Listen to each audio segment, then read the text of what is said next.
Hello, folks, and welcome back to High Fever, your Indiana Fever basketball podcast. I'm your host, Josh Barcenas. 77-76, Dallas Wings beat the Indiana Fever. Dallas goes to 10-9, and the Fever fall to 5-14.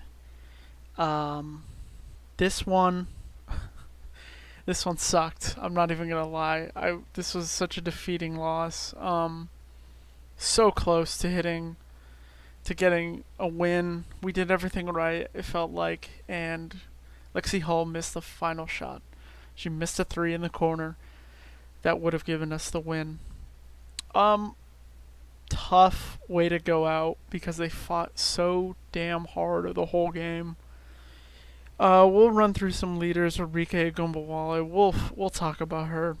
28, Aaliyah Boston 18, Natasha Howard 8 rebounds, Boston put up 8, Enrique Ogunbowale with 5 assists, and Kelsey Mitchell with 4. A good game from Aaliyah.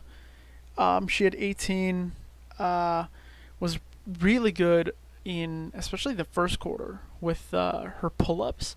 She was trying this new shot, this kind of like pull-up too, and I was like, this is a good shot. I think if she can add that to her bag, that's going to be really, really good for us. I will say the the most of Lexie Hull's 34 minutes were really good.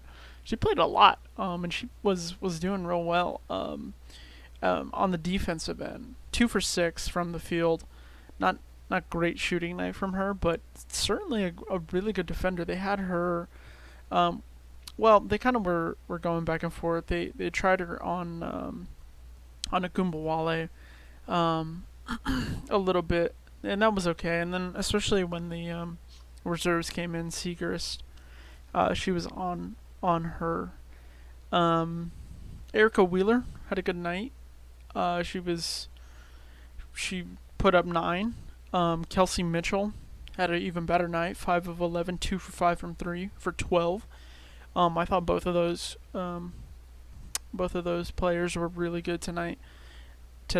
Nalissa Smith, just kind of your normal Nalissa Smith, 17, 6 and 3. Amanda Zawi. She had not great minutes. Those weren't actually very good. Those were actually pretty bad. She only played 8 minutes. I'm imagining it's like a thing with just kind of trying to get used to a new team. A lot of fouls, no points. So that was it was a tough night for Zawi. All right, we'll just run through this. Grace Berger. Let me mention her. Let me call out her name. I feel like she's kind of gone, a little bit into the background recently. She she put up 5 points off the bench and she hit a 3.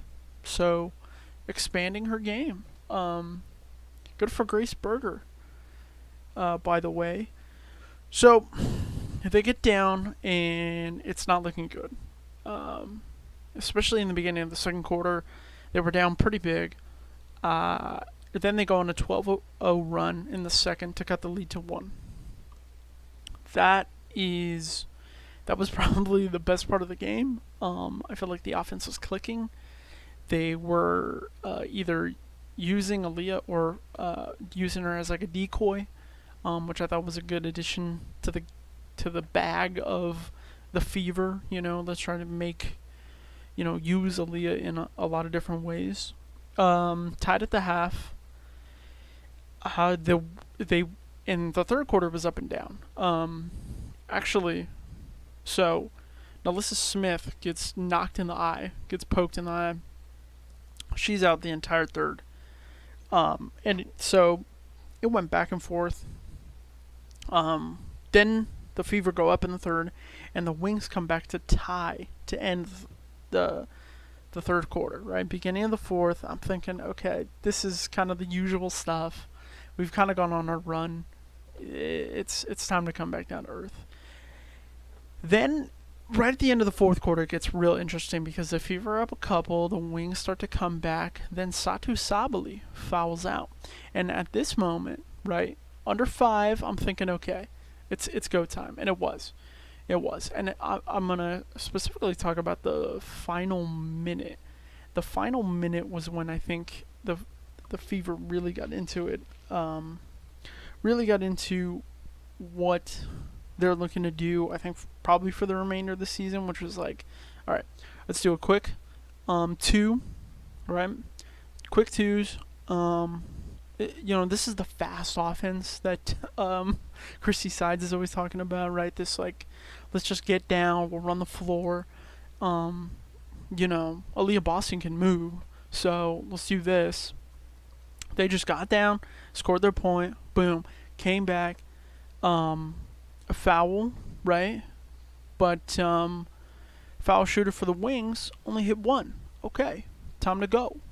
They come down. Final play. Call timeout. Good. Final play. Here we go. Boom. After the free throw shot, get the ball, run down. Kelsey Mitchell, trapped. Okay, I'm thinking, okay, that's it, cool. They're losing the game. Apparently, Christy Sides was trying to call a timeout as Kelsey Mitchell is getting trapped. They didn't call it. Okay, well, that's a ref issue. We're not gonna live and die on the wheels of the ref. She pulls it out, passes it to Aaliyah. I'm thinking, okay, Aaliyah's been playing this pull up 2 game. All right, let's see her pull up a 2 and win this game. Nope, pass it to I'm not wide open, but, as pretty much open as you can be. Lexie Hall in the corner. Puts it up, off the rim, and Fever lose by 1. Tough. But here's what I am going to talk about, and here is, one of the things that is going to bug me, I think, going into this break. They let Arike Ogunbowale go so hard in the fourth.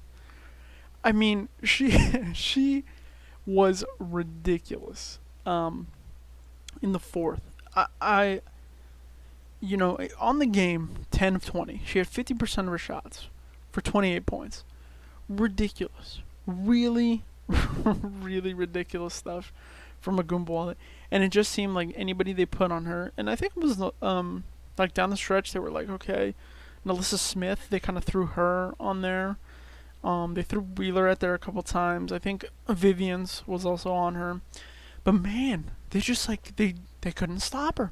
And it's gonna bug me, I think, in terms of if we're gonna okay, this is a rebuilding year, I understand. We've already won 5 games, we matched our win total, but, let's try and, hey, we're only 10th in the playoff spot. Let's try and mess around and get a playoff berth, let's get some of these players some time in a real meaningful game, And so, that aspect of it, that kind of we have nobody to stop, you know what I mean?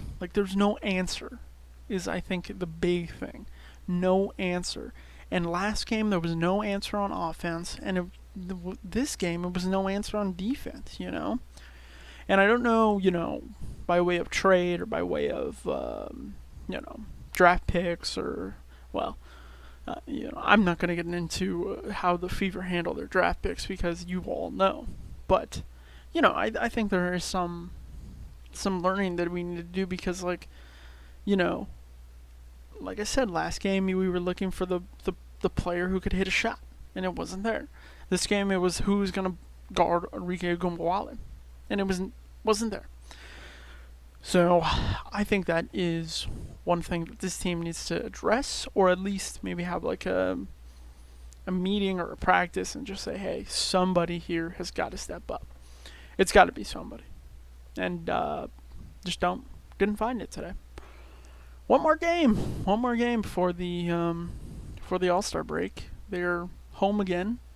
That's good. Liberty come to town, 13-4. Yikes. Yikes. This is two tough losses in a row. Two losses where they're not going to be happy, and I think the Liberty are going to come in and try and make a statement. So that game is on Wednesday. They've got a couple days to try and figure it out. But I will see you then.